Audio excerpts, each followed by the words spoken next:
Hey everybody, Dr. Rob Silverman here. I'm happy to be here. I've got an exciting, inspirational guest in Dr. Gilles LaMarche from Life University. Doc, how are you today? I am fantastic. Thank you so much for inviting me. I'm honored to spend this time with you and with your guests.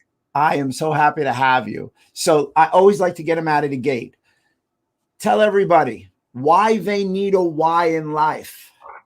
Well, I'll tell you, I learned really early on that purpose is what inspires people. And I'm going to paraphrase a quote from the ancient philosopher Patanjali. Apparently one day he was asked, why is having a purpose for your life so important? And he went on to say, because people on purpose are inspired. And when you're inspired by some grand purpose, your thoughts break their bonds, your mind transcends limitations, your consciousness expands in every direction. You find yourself in this new, great, wonderful world where dormant forces, faculties, and talents come alive, and you discover yourself to be a greater person by far than you ever dreamt possible. Now, a lot of words, but let's break it down. He said, when you're inspired by some grand purpose, your thoughts break their bonds. How many of you have ever been held in bondage by your thoughts, right? And then he went on to say, your mind transcends limitations. How many of you have this little person sitting on your shoulder that says, oh, you can't do that. Who do you think you are? You're not smart enough. You're not pretty enough. You're not tall enough. You're not whatever enough. And that happens to most people. But he said, but think about it. He said, when people are inspired by some grand purpose, your thoughts break their bonds. Your mind transcends limitations. So that disappears, and you discover, this great, wonderful world where dormant forces, faculties, and talents come alive. He didn't say you have to go find them. He said they're already there. And my understanding and my experience in life has been that, yes, I can develop experiences and get better at something, but I, like each one listening in, like you, Dr. Silverman, we were born with natural gifts. We were born with natural talents. And so often those talents stay buried because somewhere, somehow, somebody told you that you weren't good enough or that you weren't smart enough. Or who do you think you are to think outside the box? So I learned that really, really early on in my personal development. And I learned that the best way to live the best possible life for me was to be open and vibrant, to live with a sense of purpose, which then led me to, discover how to write a purpose statement. And that's led me the rest of my life for the last 50 plus years. So that's an interesting thing. How so many people, it's funny. I'm right outside New York City, so sometimes I walk around, and New York City people are loquacious. We chat with each other, and it's interesting to sit at a brunch in New York City and ask people what their purpose is, and they're like, to have a good time. How do you find it? I mean, you found yours by going to chiropractor at 12. You've told me that. Yes. So could you tell people, one, your story, how you found your purpose, and two, help them find one, their mission statement, their why, if they don't have one yet? So first I'll recite, it's very short, my purpose statement. And it's been the same statement for about 45 plus years now. I pledge my life to my greatest expression of love and service for the benefit of humanity. That's Gilles' purpose. Every morning when I wake up, I actually recite that. I put that into my head. Actually, the first words that I consciously put into my head, which are the last words I consciously put into my head before I fall asleep. So before I fall asleep, I'll say, tomorrow when I awaken, I will greet the day with love in my heart. Every person, every situation, every circumstance, because I choose to make my life sacred. So it's a choice. So I make a conscious choice of how I'm going to show up in my life, right? It's my life, just like you. It's your life. How you show up in your life actually matters, because the more you show up grateful and ready and willing to serve, the more you will have opportunities to serve people. And the more people want to hang out with you. More people want to know you, spend time with you, because it's actually fun to be with people like Dr. Rob Silverman and Dr. Gilles LaMarche, because we're just like nice people, right? We care about people. So there's, like I said, the last words I consciously input before I fall asleep. And then when I awaken every morning, like I did this morning, as I awaken, I might stretch out, and then I consciously say, as I awaken, I greet this day with love in my heart. Every person, every situation, every circumstance, because I choose to make my life sacred. And I lay there until I feel that I'm ready to awaken to that, right? That's my choice. That's how I want to be today. And then I recite my purpose statement and I say, I choose to be this way today because years ago, I made a pledge to myself. I pledged my life to my greatest expression of love and service for the benefit of humanity. So those two words now become congruent and they fit perfectly like pieces of a puzzle.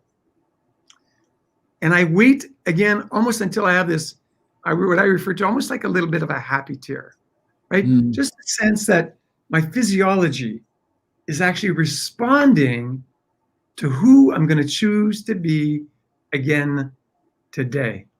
And so that is what I refer to as the foundation of my life.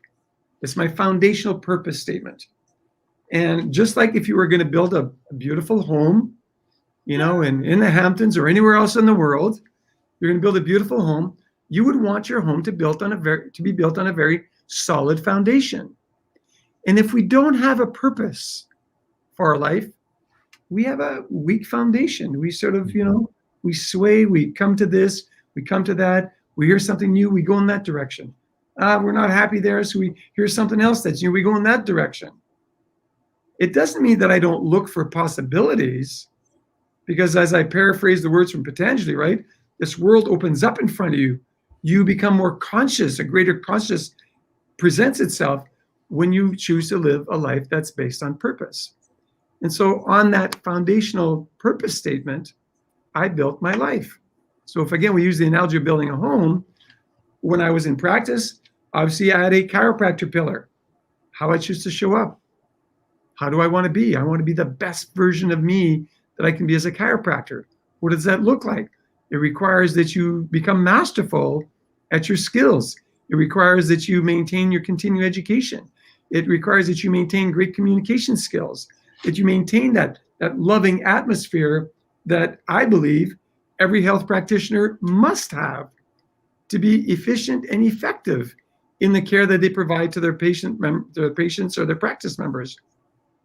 You know, oh, I'm sorry. You mentioned that you were in practice. I mean, but I don't want you to just scale over that. I mean, you were seeing a large number. You had almost 750,000 office visits.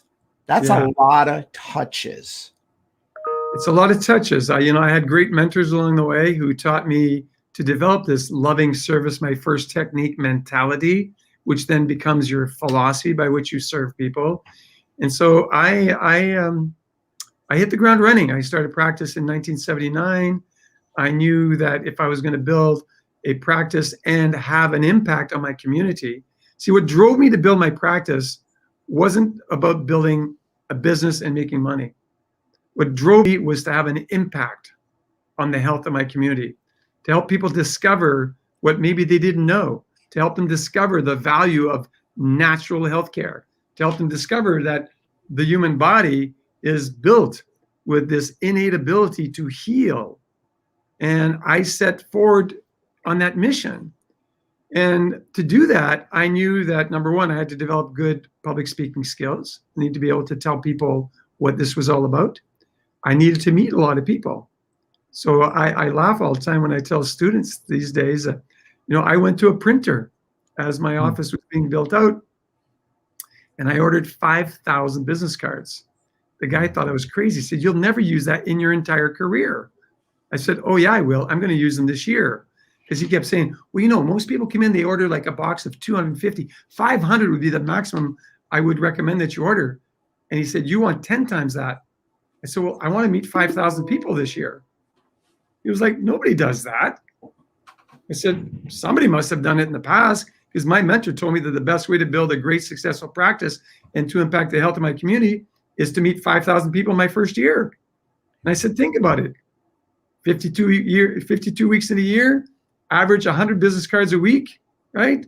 I said, 7 days, average 14 business cards a day. I said, all I need to do is meet 14 new people every day for the year, and I'm going to hand out 5,000 business cards. And I set out to do that. And you know what? I did it. So My build out took a couple of months to get the office built out. During that time, I walked around in my community. I introduced myself. I'd say something as simple as, I'm Dr. Gilles LaMarche. I'm a new chiropractor in town. It was a small town. And I said, if you've seen construction going on the corner of 10th and George Street, that's my office being built. And I'm due to open on whatever date. And if I can ever help you or your family, feel free to give me a call. That was even before email addresses, right? I had a phone number and a fax number. I started getting faxes because I had my fax number actually installed at my house in advance. I started getting people faxing to know when I was going to open my office. I started getting phone calls on an answering machine that was plugged in at the place where my office build out was going on. And so that when I opened my doors in my first month of practice, I think I saw 150 or more new patients. First month, first 30 days. And I was green, right? I was green. I was a young doc just starting out. But I had a purpose.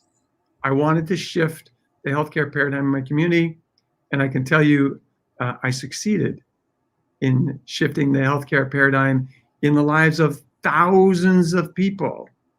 And it's always fun to go back in Northern Canada where I practiced, to go back to that office that is still an active chiropractic office today, to walk in and see some patients there that are still under regular care in that office.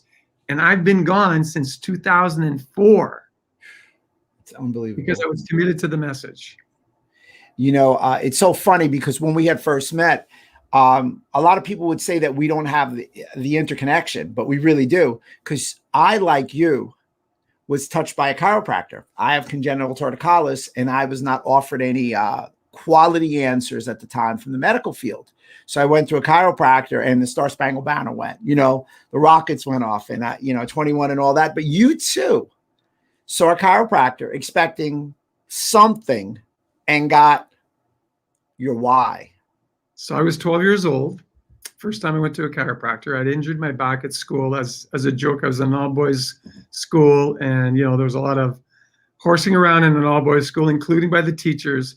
And one day, one of the teachers pulled my chair from underneath me as a joke, and I landed on my bottom and injured my low back. And 6 months through the traditional medical doctor route, my mom took me to the doctor, take these pills, do these exercises, et cetera, et cetera. 6 months into this, nothing was better. And someone said to my mom, my mom was talking to a friend of hers about this.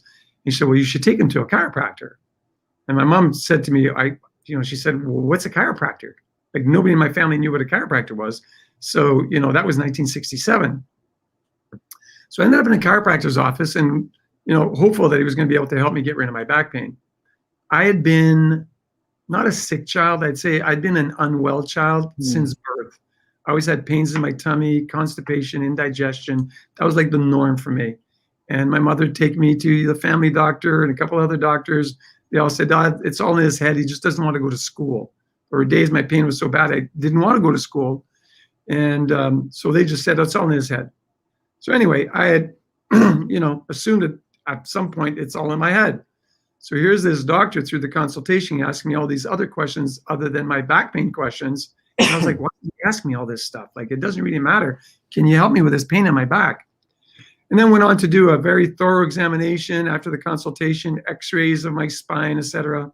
Went back the next day, and he mentioned this word I'd never heard of before, which was called subluxation, right? A spinal displacement, a spinal dysfunction that is potentially causing irritation or dysfunction with neurological structures, right, with your nervous system.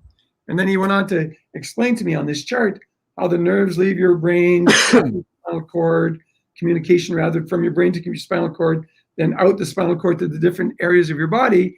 And of course, he showed the ones to the low back, but he also showed other areas that he said were of concern during his examination. And it just happened to be the areas that brought the neurological energy to my stomach and to my bowels. And he said, when this is corrected, chances are, and he never guaranteed anything, he said, chances are that not only will your back pain be gone, but you should have normal bowel and normal digestive function. And my brain went, yeah, sure, whatever. Who cares? Can you help me with my back pain? And so I started care, not believing that this doctor could do anything for me, with me, other than maybe helping me with my back pain. And within a few short weeks, maybe a couple of months, maybe total, not only was my back pain completely gone, but I had total normal physiological functions. And I was like, oh my gosh, what he told me was true. So tell me more about the autonomic nervous system. Tell me more. How does the nervous system really work? What does it really do? How does it? And of course, he continued to educate me. And I remember the day. I remember I could walk you there today into that building. It's no longer a chiropractic office, but I could walk you up those stairs to that building and say, I was standing in this area of that building when I said to him, when I'm big, I'm going to be a chiropractor.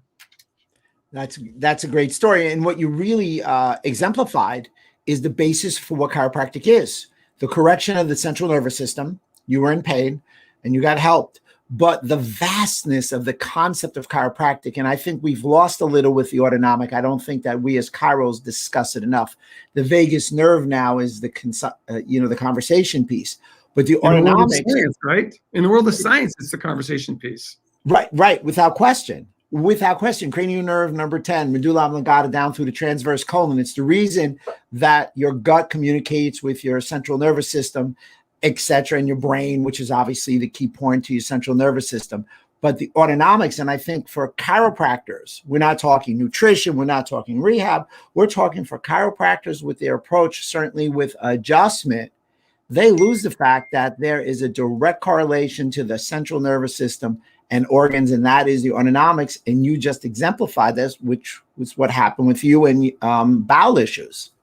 Exactly. So there was a direct link, obviously, between the communication from brain to body and any interference along the way. Once those interferences were corrected by the chiropractor through a chiropractic adjustment that was repeated, because I'd been that way. What we discovered is I'd probably been that way since birth. Very traumatic birth. Even though I did have hair, I never had any right here because the forceps delivery basically, tore that side of my skull, injured the side of my skull, and probably also damaged my spine, right? Cervical and into the thoracic area when those subluxations were corrected. Because I remember the chiropractor saying to my mom, like, did he ever get dropped on his head or fall off a change table or something at a young age? And I remember my mom saying no, but her tearing up as she described this birth process, how difficult it had been and how damaged I actually was, certainly externally, but nobody had thought that it might have damaged anything internally, which I am assuming to this day that it did, because once that was corrected, those functions were restored and my physiology started to work normally. Yeah, I heard a chiropractor once say that the body's all interconnected, and I think that your story really, again, heightens that. That is a capstone moment or a capstone idea about the body being all interconnected. And unfortunately, what I think now, and this is not a knock against any kind of discipline, is that everybody is so myopic. Their lens is so narrow. They're not looking at the body as one whole functioning unit from the inside out. And one of the attractions to chiropractic is they're the ones with maybe the broadest lens. Yeah, I mean, I look at the human body, I say, all organic systems are conscious, self-developing, self-maintaining, self-healing. And people go, well, how is that possible? Think about it. So think about it. At conception, a sperm cell and an ovum come together. When they connect, we know in science that physically there's a spark that actually occurs, like an electrical spark that occurs when the two actually connect. And from there, they divide, right? 2 cells become 4, become 8, become 16, become trillions of cells, and create almost 100% of the time, if you look at it, a perfect human being. Nobody tells it what to do, it just happens. So every organic system, the human body being an organic system, is conscious, self-developing, self-maintaining, self-healing. You don't have to tell your heart to beat. You don't have to tell your bowels to, or your stomach to digest your food, for your bowels to create the elimination process. You don't have to tell your kidney to filter your blood and then produce the urine to clean you out. None of that. You don't have to think about any of that. It all happens automatically. Right. And we say it happens automatically provided there's no interference, provided that the message from brain to body and from body back to the brain is continuous. And when it's continuous and unbroken, you function the way you're supposed to function. And wouldn't it be great if we all lived healthy until the day we actually pass? Like, we all know we're not getting out of this life alive, right? We're all going to die. That's the reality of the world. But what if we could all live healthy? So I would tell you that maybe and another piece important for your audience, maybe to share what led me out of practice, but I am healthier at 66 than I was probably when I was 12 before I started seeing a chiropractor. Now, somewhere in between, I also became unhealthy. And that's maybe an important piece for your audience to listen up, because this is a true adult situation. So here I was 48 years old. I started having major difficulty breathing, and I was looking into potential allergies, food allergies, environmental allergies, because I know I'm allergic to cats and to horsehair. And I was getting this sensation like there was just always a cat around me, this pressure in my chest. Anyway, the short story of that is I got diagnosed. I ended up in a medical doctor's office. I got diagnosed with primary pulmonary hypertension, and a secondary diagnosis was cardiomegaly, which is enlargement of my heart to 2.5 times its normal size. And just to help the audience understand, if there's lay people listening in, pulmonary hypertension is increased pressure from your lungs pushing into the right side of your heart. When your heart pumps, the right side pumps, it pumps blood into your lungs. It removes the CO2. It pumps more oxygen in, and then it goes to the left side of your heart. From left side of your heart, it goes to the rest of your body. So the back pressure from the right side, from my lungs into the right side of my heart, caused my body to adapt. Because the heart was having problem pumping blood into my lungs, the heart started to expand. Equivalent to if you start lifting weights, you might start with 10-pound weights, dumbbells. All of a sudden you have 25 pounds. You start seeing that your muscles are getting a little bit bigger. And if you go to 50 pounds, they get even bigger because you need more power to do that. My heart had expanded to 2.5 times its normal size to adapt to that back pressure. By the time the diagnosis was given, the pressure was measured at 57 millimeters mercury of pressure. The normal is 15. So my back pressure from my lungs into my heart was 4 times greater than what is normal, which is why my heart had expanded. But it got to the point where my heart could no longer expand. There was no more room in my chest cavity. And I developed this huge barrel chest, which is no longer, as you can tell. But anyway, I got diagnosed with this condition. I was told that the only procedure that medicine could offer me to save my life was a double lung and heart transplant. Yep, you heard that.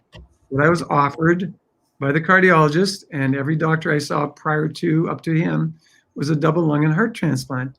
And I studied that condition a lot, so I would really understand it. I looked at the ramifications of a double lung and heart transplant. And by the way, they said, without a transplant, you'll be lucky to live 2 years.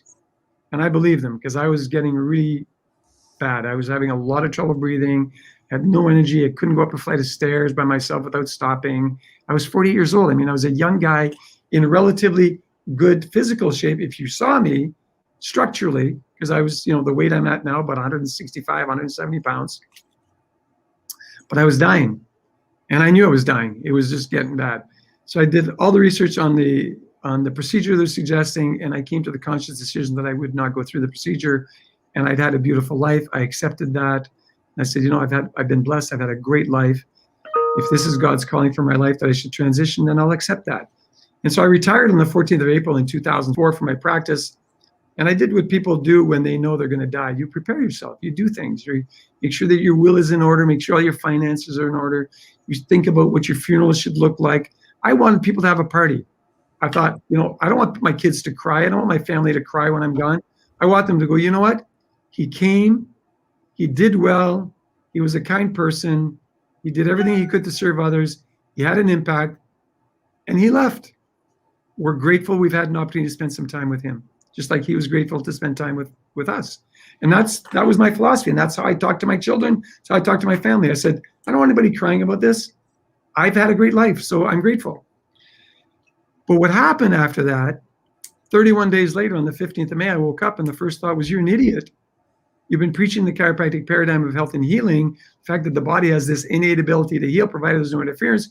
You've been doing that for 25 years. There must be something seriously wrong with your spine and nervous system. I'm a chiropractor. You'd think, duh, right? Come on, really? And the second thought was, well, how could there be? You get checked by a chiropractor every week or two. But it was the third thought, Dr. Silverman, that really woke me up, that made me recognize that this care I'd been receiving for decades was substandard. Because the third thought was, but never by the same chiropractor. I got checked by buddies. You go out and you have lunch together, or, you know, after a day's work, you might go out and have a beer together and you socialize and you go, oh, do you want to come to my office? Or can I go to your office? You can check me, I can check you. So I had not been a practice member in any practice for over 30 years. Since I left home for undergrad, I would just get checked by buddies. So when all the noise died down in my head, I realized I had not had a thorough, comprehensive examination in probably 20 years. Hadn't had an X-ray in my spine in at least that long. And I was like, oh my gosh, my practice members receive high quality care. I, a chiropractor who should know better, I know this, I understand this philosophy, I teach this philosophy. It's like I had not embraced it. I had consciously embraced it, but subconsciously, I wasn't actually living it because I was just getting substandard care. So I went in, I called my former office manager, I made an appointment, went in as a new patient. I filled out all the paperwork. I went through the thorough consultation, thorough examination, x-rays, nerve scan, you name it. They checked me out. And they discovered that my spine looked pretty good except from C7, right? You know where that is, that little bump at the bottom of your neck? C7 and T4, 4 levels lower. Well, it just so happens that if you look at the nervous system function, that the nerves, the electric wires that bring the power for function to heart and lungs exits the human spine from T1 to T4. Lo and behold, I started getting adjusted. Those subluxations started getting corrected. Within 3 months, my pulmonary pressure had dropped from 57 to 27, a little better than a 50% improvement. Within 1 year of regular care, my pulmonary pressure was normal at 15. It's normal today at 66 years old, when it was 57 at the age of 48. My cardiomegaly, my expanded heart size, went from being 2.5 times normal to normal within 2 years, right? So for anybody listening in, it didn't happen overnight, but you know what? The problems didn't happen overnight. I think that they happened because I saw a large volume of people every single day. I was bent over a chiropractic table, checking and adjusting spines from newborns to elderly. My oldest patient was 94. My youngest was a day old. Took care of people of all ages, took care of people of all sizes. I worked in a very blue-collar community, a lot of very hefty, strong men that worked in underground mining or in lumber mills, etc. And so I handle a lot of big people. I just handle a lot of people. So I believe that I traumatized my spine slowly. So think about it. Here I was, I had hearts and lungs rather, and heart that were not working well. And I had no physical symptom other than difficulty breathing. I didn't have pain in my neck. I didn't have pain in my back. I didn't have weakness in my arms. I had no other symptoms. So for the average individual, you may never think of going to a chiropractor. But what's important to understand is that when we understand that the nervous system is the master system of the human body, that it controls all human body functions at the top, because everything comes from the brain, would it not make sense to always make sure that our nervous system is functioning well? And I'll tell you, that there is no healthcare practitioner on the planet who can do that for you other than a chiropractor, which is why my proponents were always, from the moment a child is born, they should get checked by a chiropractor. Get checked by a chiropractor as a newborn, because the first occurrence of a subluxation may just be the birth process. even if it appears to be a simple, easy birth process, if there's any such thing, right? It's traumatic. Traumatic often for the mother as well as for the child. So every child should get checked from birth, and every human being should get checked all the way to before they actually pass on. That's what I now do today. That's what I was teaching my practice members. That's what I taught my community for 2.5 decades. And I failed to practice it well. But today, Saturday again, I'm running another 5K race. I run a series of 5K races here in Kennesaw, which is just north of where I reside. I probably run at least 10K races or 10 5K races per year in the greater Atlanta area. And, you know, I place top 3 to top 5 in my age group all the time. That's fabulous. So that's 2 life-changing events with chiropractic. And I'm not going to ask you if you went back to the doctor and told him the story, because we don't do that. And I think there's 2 real takeaways, and we have a whole bunch of questions. The board's lighting up, so I'm going to hit you with like 2 or 3 real quick questions after this. Number 1, obviously, you again strengthen the concept of what chiropractic can do. Number 2, doctors, you and I and our friends, sometimes don't take care of themselves. So if we, with what we know about the human body and our health advocates, a lot of our patients, the biggest problem with our patients is they're coming in, they're not seeing chiropractors, and they are unhealthy. So if I could volumize what you're saying, everybody find a chiro and start getting healthy, because if the health pandemic hasn't taught us anything, is that health is without question wealth. So let me hit you with a few questions. We've got a gentleman and he said, hello. Do you have any tips for smokers? My tip for smokers, yes, is stop it. Stop. With all the information in the world on the damages that are being created by smoking, why would we not encourage everybody to give that up? Now, I've never smoked, and I hear that it's not easy to quit.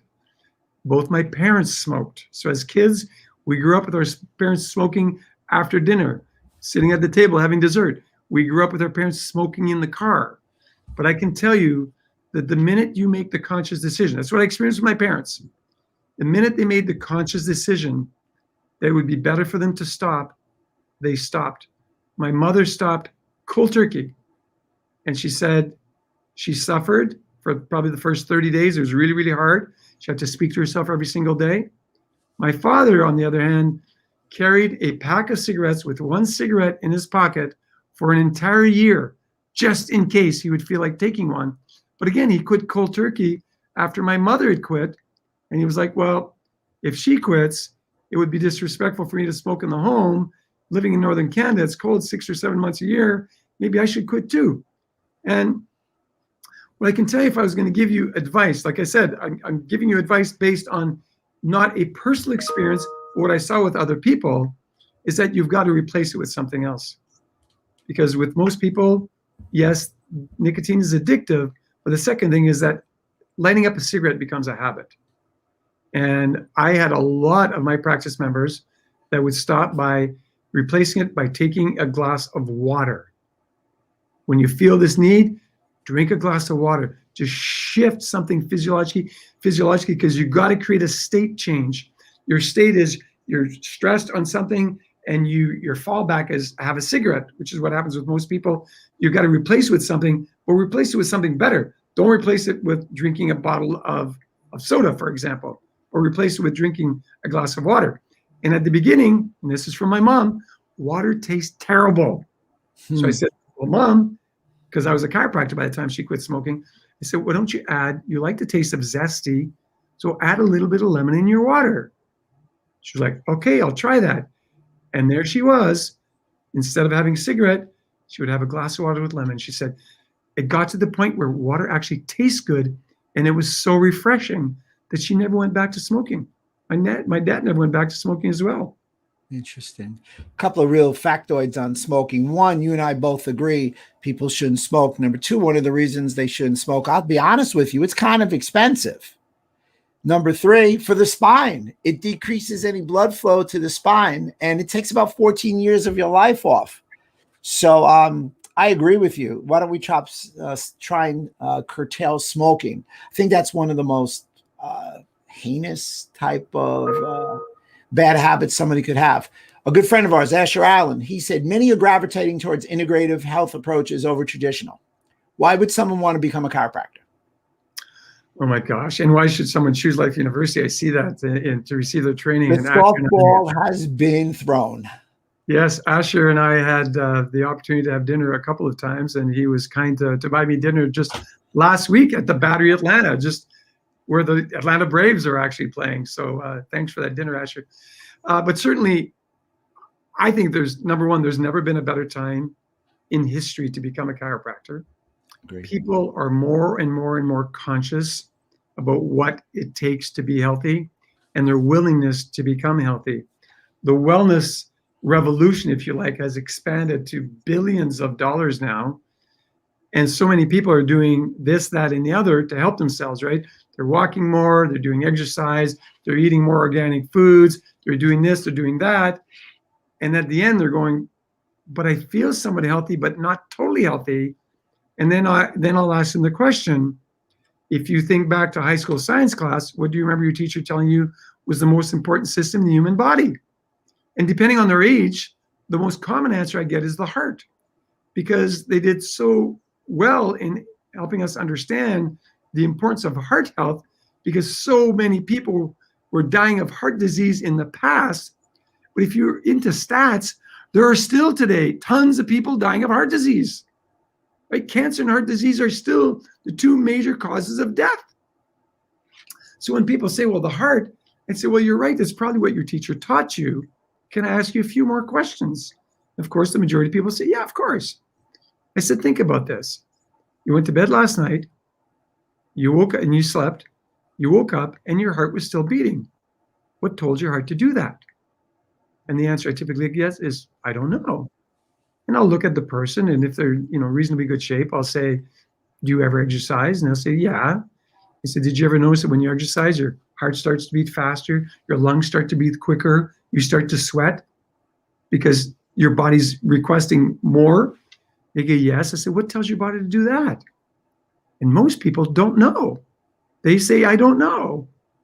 And then I'll ask them the other question. I'll say, what's in here? And they say, my brain, right? Everybody knows that, my brain.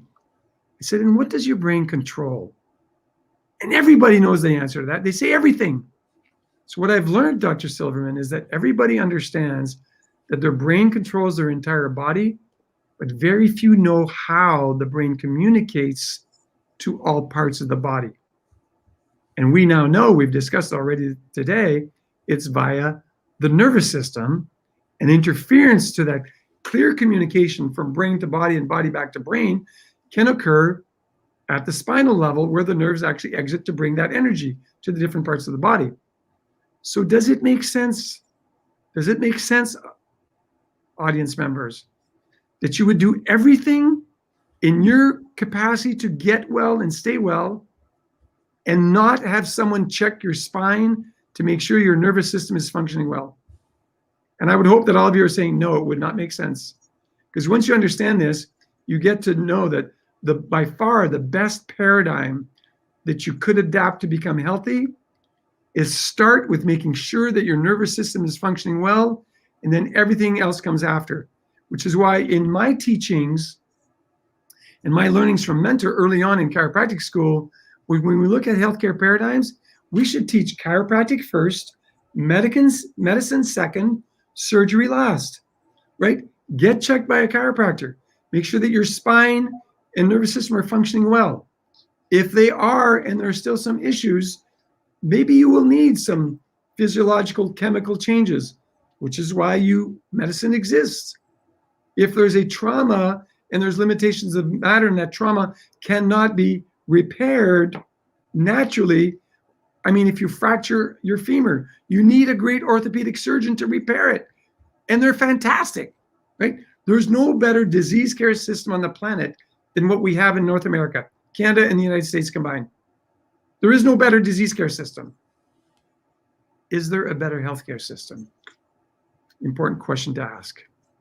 And there is, because there is not our system is not a good healthcare system.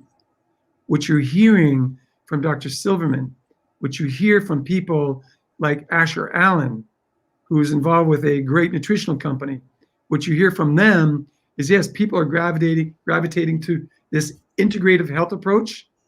And on the integrative health approach, it's imperative that you have good communication from brain to body, which means there's got to be a chiropractor involved in that integrative health approach. There's got to be someone that understands healthy nutrition involved in that integrative health approach.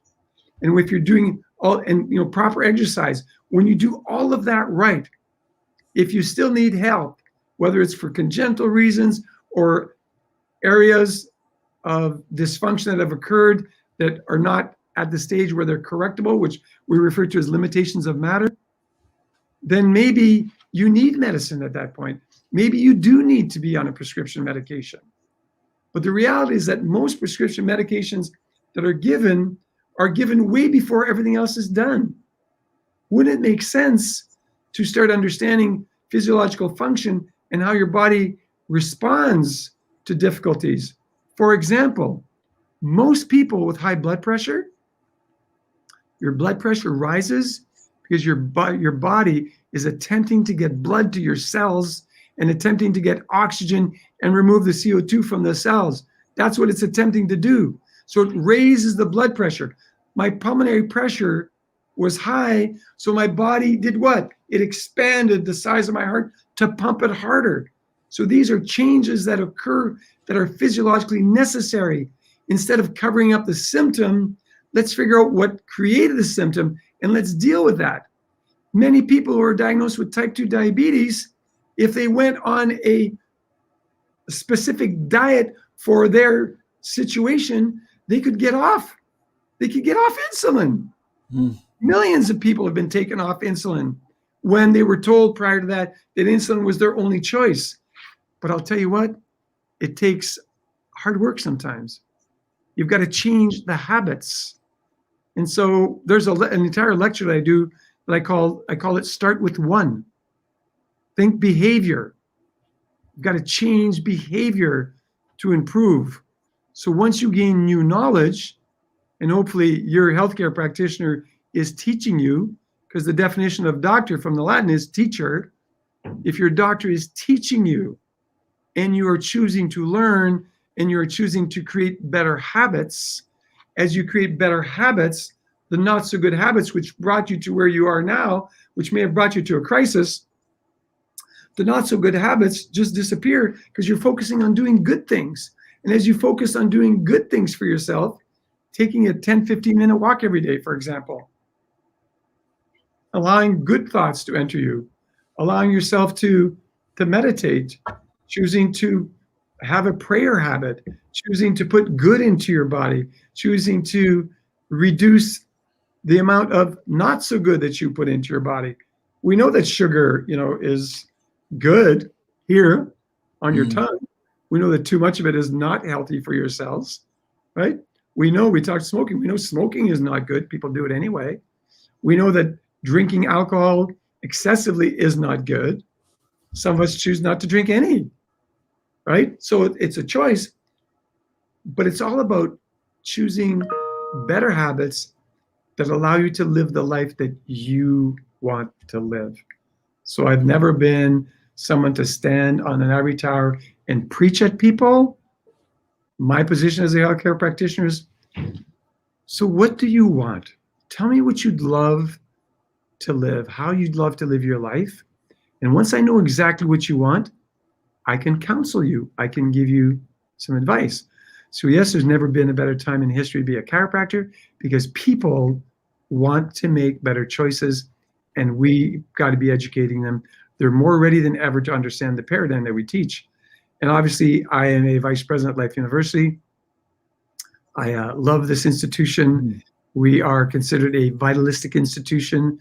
So when I mentioned, all organic systems in the body are conscious on the universe are conscious, self-developing, self-maintaining, self-healing. That's the foundational philosophy at Life University. It's the foundational philosophy in our chiropractic program. It's the foundational philosophy in our nutrition program, in our sports health science program, and all of that That's the foundational philosophy, which is why if you're thinking of a career in healthcare, whether it's chiropractic, nutrition, positive psychology, sports health science, look at Life University, life.edu, pretty easy. If you have an interest in becoming a chiropractor, 4 times a year, we host what's called Life Leadership Weekend, which is basically a discovery weekend. We invite prospective students and a guest to come and just experience the university. We don't sell anything. We don't try to get you to fill out an application. We don't do any of that. We just say, come and experience Life University. Come and experience our president. Come and experience members of our faculty. Come and experience some of our students, some of our members of our board of trustees. Come and experience the people that make up Life University. Look at our programs and decide whether or not that's something that is attractive to you. And if it is, then talk to us. We'll tell you what you need to do to get to the point where you can matriculate and become a student, and then graduate and become an exceptional practitioner, a chiropractor, a positive psychologist, a nutritionist, whatever that might be. But it is a great school in just north of Atlanta, minutes north of Atlanta. And I came here recruited by the former president 8 years ago. I walked on this campus and I went, wow, I had never been here. I'd never seen the beauty of this campus. And then I got to meet the people that I would have the honor and the opportunity to work with. And again, it was like, wow, people that love, people that care, because the foundational philosophy of service here is one called lasting purpose, to give, do, love, serve from your own abundance with no expectation of return. In other words, choosing to be a servant leader. And I can tell you, there's a lot of us here that live that philosophy day in and day out, not by force, but by choice, because it's such a nice way to live life. I agree. I think Life is a beautiful school. I've been fortunate enough to lecture at your annual symposiums. Beautiful weather, beautiful campus, great led philosophy. People know that I went to Bridgeport because all I wanted to do was have a lot of snow and cold weather in the winter. I've got a case study for you here that they sent in. There's a lot to unpack with this young lady.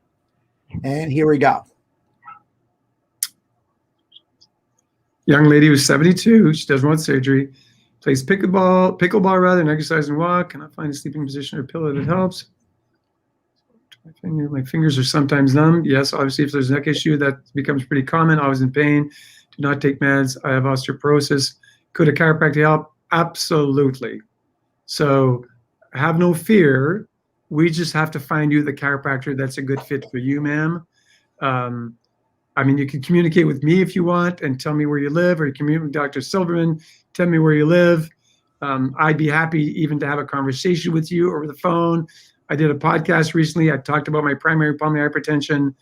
I ended up getting on the phone with a gentleman who lives in Portland, Oregon, 42 years old, diagnosed with primary pulmonary hypertension, thinks his life is about to end, and had his first appointment at a chiropractor yesterday.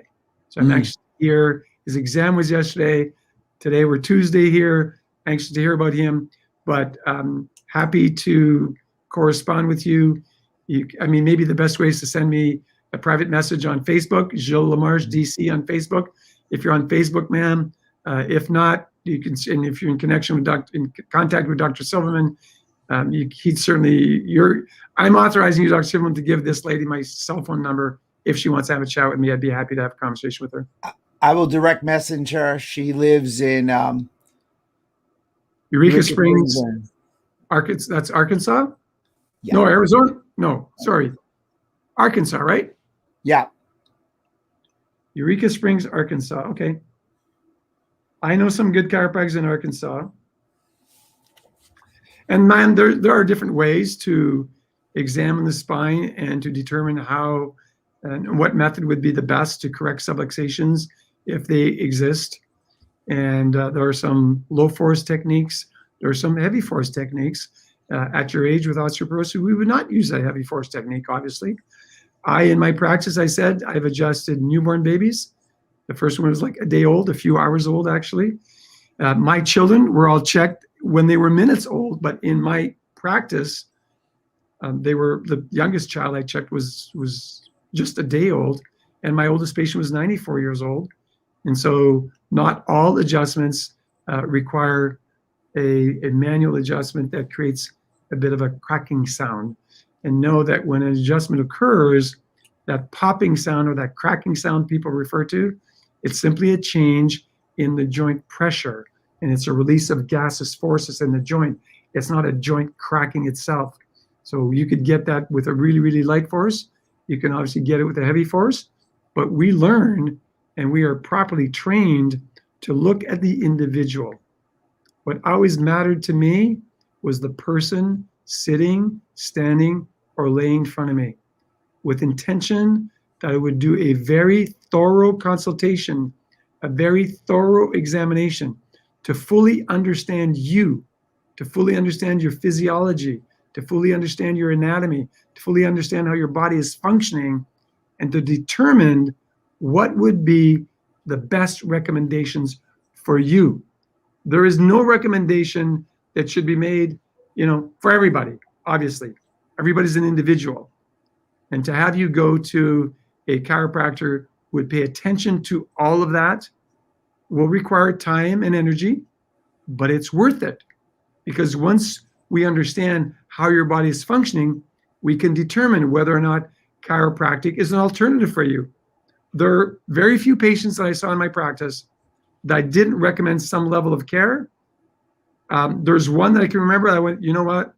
Chiropractic is not for you. One out of more than 15,000 new patients I saw, that I didn't recommend chiropractic care, at least on an initial basis. Interesting.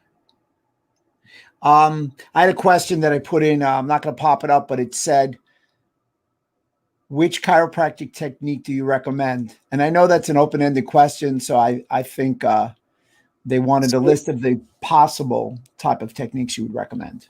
I would tell you that all chiropractic techniques that I've ever experienced work with some people. So our job is to determine. I had at my disposal, because of my training, 5, 6 different chiropractic techniques that I considered myself to be pretty good at. And I would choose the technique that I believed was best for the patient that was in front of me. There are some patients that I saw that I did not personally take care of, because I thought, well, I've got these 5, 6 techniques under my belt, but I believe you would benefit better from another technique. And I would refer them to a colleague in my town that was better at that, or well-schooled, or more masterful at that than I could ever be. And so I never recommend one technique specifically. It will depend on how you show up and your body type, the health of your body, the health of your spine, the severity of the subluxation, whether or not there's, mild, moderate, or severe degeneration of your spine. Because spines degenerate not just by age, they degenerate by lack of function. So we know that when we see people that have advanced degeneration of their spine, it has little to do with their chronological age. For example, if you saw x-rays of my spine, I have a spine now that looks like that of a 35-year-old male. I've seen spines of 20-year-olds that look like they should belong in the body of a 60-year-old. Because they've had long-term subluxations and the body's already starting to deteriorate. I had an 80-year-old patient that had one of the most beautiful spines I'd ever seen. Absolutely phenomenal. The person had been under regular chiropractic care for years, and they exercised, they ate well, et cetera, et cetera, et cetera. Do either of you have any chiropractic contacts in Beverly Hills? I do. As a matter of fact, my greatest friend in chiropractic college, his name is Dr. Dennis Colonello, Colonello. He practices in Beverly Hills. He is a phenomenal chiropractor, Dr. Dennis Colonello in Beverly Hills. Now, that one comes to mind as my best buddy from chiropractic school. That's so funny. Those relationships that you had and I had from Chiro, man, I'm just so, for me, it's like Raiders of the Lost Ark. I hope they never find some of the stories that went on with chiropractic school. Speaking about chiropractic school, and I have you here, and I know we're getting towards where you have to go, and I really appreciate all your time. But most people don't realize chiropractic school and chiropractic training. I had this conversation with a patient, and correct me on the exact number. My understanding is in the 4 years, the composition of the 4 years, we actually have 500 more hours of class than medical school. We currently have about 5,200 hours of training in chiropractic school. And where the training differs, let's say from a medical doctor, we spend a lot more time understanding the nervous system, the spine, and x-rays than they do. They spend more time, obviously, on the pharmacology part. We have a little bit of that, but very little. So no, I am not an expert. I would never tell you to take a medication or get off a medication. I'm not an expert in that field, but I could have conversations all day long as it relates to spinal function, neurological function, interpretation of x-rays. We are masterful at that. But certainly the training in a chiropractic institution is equivalent to a medical doctor's training in so many ways. And so, you know, the physiology courses, the biochem courses, the pathology courses are all pretty much equivalent. So if you did a comparison of the syllabus in a chiropractic institution over the 4-year course, and you looked at the syllabus in a medical institution over a 4-year course, you'd see so many similarities, and then you would see the differences that I actually explained. But it is a full-fledged doctor of chiropractic level curriculum, and that prepares you to write the very, very arduous national board examinations, and then lead you to the possibility of taking the examinations for the state or the country that you would choose to practice in. But yeah, the board examinations for chiropractors are tough. And I would rate them equivalent to some of that my other buddies took equivalent. I showed them my board exam. It was like, man, that was like as tough as like my medical board exams when I, you know, got my general practitioner's license. You know, some of my buddies or my dental buddies or whatever. The training is tough. It's equivalent, and guaranteed that when a student graduates from an accredited chiropractic institution, that they are well prepared to serve people in their community. And I would venture to say that I know that at Life University, they're extremely well prepared. That's certainly our goal. Without question, indeed. People don't realize, and I want them to know, you've written not one book, but 17 books. So you've been prolific, to say the least. And without question, you have a great proclivity for writing articles. I mean, you're all over the place. So in those books, which ones would you recommend to the listeners, and how can they get in touch with them, with you to get them? I mean, I've written a lot because I found my voice in writing after, obviously, I found my voice in speaking first and sharing the message. I've written a lot of books. That the most generic book that I wrote that was not necessarily related, you know, to chiropractic or health per se, was The Art of Responsibility. And The Art of Responsibility, if you Google The Art of Responsibility and you put my name after it, it is actually out there in the public domain. You don't even have to buy it. I actually put it up there as a PDF when the first print got done, and I didn't get it reprinted, but it's available out there. And there's a little section, obviously, on the art of responsibility as it relates to taking responsibility for your own health. So that's the one I would encourage people to read. You know, I've written The Art of Being Healthy. There's been a number, I think, I'm trying to think of how many I've written on that, 3 or 4 volumes on The Art of Being Healthy. Again, it's out there, no longer available for sale except through probably used books. And since I took my position at Life 8 years ago, I've done a lot less writing because I've been so busy here. But there's, yeah, if you Google my name or if you go to YouTube and you search my name, you'll find a few little videos that you may want to listen to that would help you make maybe wiser decisions for your health in the future. And I'm hoping to write more. I just got to find the time, Dr. Silverman. It's just been crazy, but good. I know. I'm on book number 2, and it's turning into Moby Dick, if you will. I feel your pain, and I have your angst with you. But I mean, you've without question inspired me.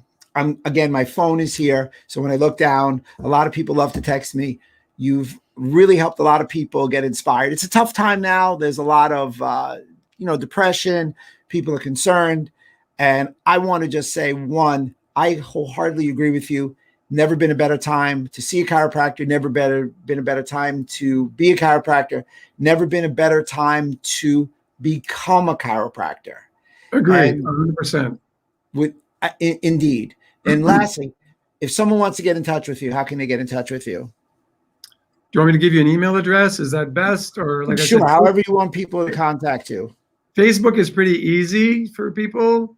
Certainly like Gilles LaMarche DC. So that's, you saw the spelling, but Gilles, I guess the spelling's under my name there. Or if it's a more of a business question or something I might want to refer you to and have a deeper conversation, feel free to email me. So it's gilles.lamarche@life.edu. So right, we popped your names up. And there we go. Yeah. This has been my pleasure. Thank you so much for taking your precious time. Always an honor to share with humanity. I'm happy to serve wherever I can. It's what wakes me up every single day. It's what keeps me smiling like this. It's what keeps me in gratitude. And the next time I see you, I'll offer you a gratitude stone. You probably see these. I carry these with me all the time. And I always have my own in my right-hand pocket, but I always have others in my left-hand jacket pocket. And I tell people, the best thing for you to start to create something new is to discover what you're grateful for right now. Focus on what you're grateful for right now. And for me, it was the fact that I was still alive. I was grateful for still being alive. But every day you find reasons to be grateful. And if you have some trauma going into your life, whether it's physical, physiological, mental, spiritual trauma, whatever trauma you may have, find a space where you can be grateful. And then if you've not been to a chiropractor, find a chiropractor and just go for a consultation. Go for an examination if they deem it appropriate after the consultation, just to learn more. Chiropractic is about keeping you well connected. I've seen so many things happen in practice that I didn't even expect could happen. I've seen people with serious depression come in because they had a pain in their neck. Do a thorough examination, start adjusting them, connect them, and all of a sudden they're saying, "Doc, I don't know if this has anything to do with it, but the pain in my neck's gone, but I'm waking up happy. That hasn't happened for years. How does that happen?" Well, we know chiropractic is really about keeping your brain connected to your body.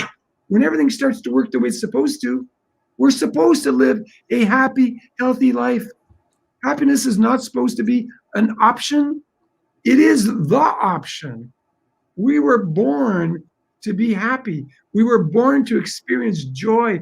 We were born to experience bliss. And yes, there's roadblocks along the way. But darn it, I've seen people, I interviewed someone not too long ago that said he hadn't had a happy moment in his life in 30 years. I was like, how is that possible?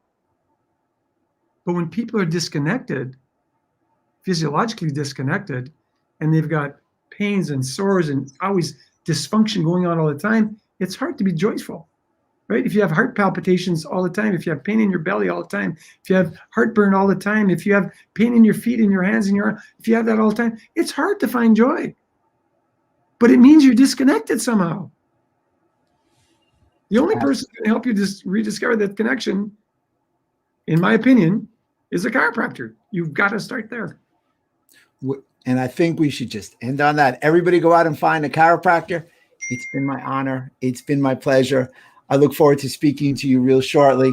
Thank you so much for inspiring, and continue. Do not stop. Always an honor to spend time with you, Dr. Silverman. Bless you. Take care. Everybody have a great day now. Dr. LaMarche. Bye for now.